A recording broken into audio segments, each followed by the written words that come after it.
नमस्कार, मैं विक्रम और आप देख रहे हैं जर्नलिस्ट यूपी लाइव न्यूज। देश दुनिया की तमाम बड़ी खबरों को देखने के लिए हमारे चैनल को तुरंत सब्सक्राइब करें और कमेंट बॉक्स में अपनी अमूल्य राय जरूर दें। आइए आपको दिखाते हैं इस वक्त की सबसे बड़ी खबर। सुप्रीम कोर्ट के आदेश की तर्ज पर नई सिक्योरिटी नीतियों के साथ एम्स दिल्ली के डॉक्टर के काम पर आने की अपील। डॉक्टरों की सुरक्षा को लेकर एम्स द्वारा गठित समिति पर नई दिल्ली की प्रवक्ता डॉक्टर रीमा दादा ने कहा, रेजिडेंट डॉक्टरों और छात्र संघ के साथ रोजाना बैठकें हो रही हैं। डीन एकेडमिक्स की अध्यक्षता में उनकी सुरक्षा संबंधी चिंताओं को दूर करने के लिए 4 सदस्यीय समिति बनाई गई है और 15 सदस्यीय समिति भी बनाई गई है जो आंतरिक सहयोगात्मक सुरक्षा ऑडिट करेगी। निदेशक ने सभी डॉक्टरों को आश्वासन दिया है कि उनकी सुरक्षा को सर्वोच्च प्राथमिकता भी दी जाएगी। आइए आपको दिखाते हैं एक खास रिपोर्ट। डॉक्टर्स की सेफ्टी और सिक्योरिटी के लिए बहुत कदम उठाए हैं। हमारे डायरेक्टर डॉक्टर एम श्रीनिवास ने कल रिक्वेस्ट की थी डॉक्टर्स को कि वो रिज्यूम करें वर्क, क्योंकि पेशेंट्स सफ़र कर रहे हैं और हमारा ये प्राइमरी सर्विस है। पर उन्होंने ये कहा है कि डॉक्टर्स, हेल्थ प्रोफेशनल की सेफ्टी और सिक्योरिटी हमारी सबसे बड़ी प्रायोरिटी है। और वो doctor M Srinivas is also member of this national task force. So उसमें सारे कदम उठाए जाएंगे so that there is prevention of any such action, I mean violent act against doctors and to make working environment safe and secure. तो उसके तहत वैसे भी हमारे एम्स में करीब 2900 गार्ड्स हैं, सिक्योरिटी गार्ड्स हैं, जिनको अलग अलग जगह पे तैनात किया गया है। की एरियाज आइडेंटिफाई करे गए हैं जो थोड़ा जहां कम होते थे लोग होते हैं, तो वहाँ ज़्यादा गार्ड्स होंगे। जहाँ पे कई एरिया जहाँ डार्क थे, दिल बी बेटर इल्यूमिनेटेड। हमारे यहाँ करीब 2815 CCTV कैमराज हैं।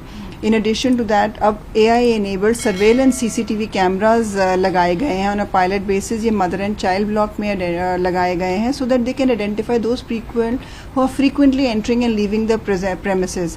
ऐसे ही सारे एग्जिट और एंट्री पॉइंट्स पे लगाए जाएंगे सो दैट कई लोग जो आते हैं, जो कई से टाउट्स होते थे, करीब 200 टाउट्स पकड़े गए, but that's a different issue.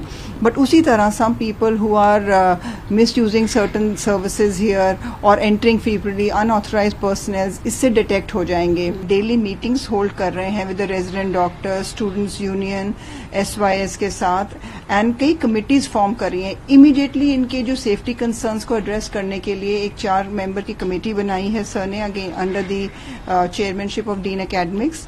And then एक अनदर 15 मेंबर की एक कमेटी बनाई है जो इंटरनल कोलैबोरेटिव ये सिक्योरिटी ऑडिट करेंगे। And not only at AIIMS, पर जो एम्स के आउटरीच कैंपसेस हैं, जैसे कि हमारे rural health primary health centre है, हमारे डी एडिक्शन सेंटर है, नेशनल सेंटर ऑफ ये कैंसर इंस्टीट्यूट है, तो इन सारे एरियाज में मॉर्निंग टाइम में एंड एट नाइट पूरा देखा जाएगा कौन से एरियाज हैं जहां पे ज्यादा सिक्योरिटी बढ़ानी है। ये सारा इंटरनल सिक्योरिटी ऑडिट होगा। डायरेक्टर ने रीअश्योर किया है कि सभी डॉक्टर्स को कि उनकी सेफ्टी सिक्योरिटी को टॉप प्रायोरिटी दी जाएगी and all steps will be taken to see that they have a safe working environment. जो डॉक्टर्स ड्यूटी रूम है उनमें लॉक्स लगेंगे और वहां पे सिक्योरिटी गार्ड्स होंगे, तो इन सब चीजों का ध्यान दिया जाएगा। मैम, हियरिंग के दौरान CGI ने ये भी बोला कि अब डॉक्टर्स को अपना प्रोटेस्ट जो है वो खत्म कर देना चाहिए, क्योंकि इससे कहीं ना कहीं पेशेंट सफर कर रहे हैं और जो डॉक्टर्स ने इस दौरान प्रोटेस्ट किया है उनके खिलाफ कोई एक्शन नहीं होगा। क्या कहेंगे आप? नहीं, बिल्कुल। हमारे डायरेक्टर डॉक्टर एम श्रीनिवास ने भी रिक्वेस्ट करी है डॉक्टर्स को टू ज्वाइन बैक वर्क, क्योंकि OPD सर्विसेज, इलेक्टिव सर्विसेज में बहुत दिक्कत आई है मरीजों को जिनको वापस जाना पड़ा है। परंतु जो इमरजेंसी सर्विसेज थी और जो ट्रॉमा सेंटर था उनमें नॉर्मल ड्यूटीज डॉक्टर्स ने दी हैं, परंतु डेफिनेटली OPD इलेक्टिव सर्विसेज में काफी ड्रॉप आया, सर्जरीज भी कम हुई। तो हम भी रिक्वेस्ट कर रहे हैं डॉक्टर्स से कि they should resume work because they have got assurance from the director, from the Chief Justice of India, so we request them to resume their duties.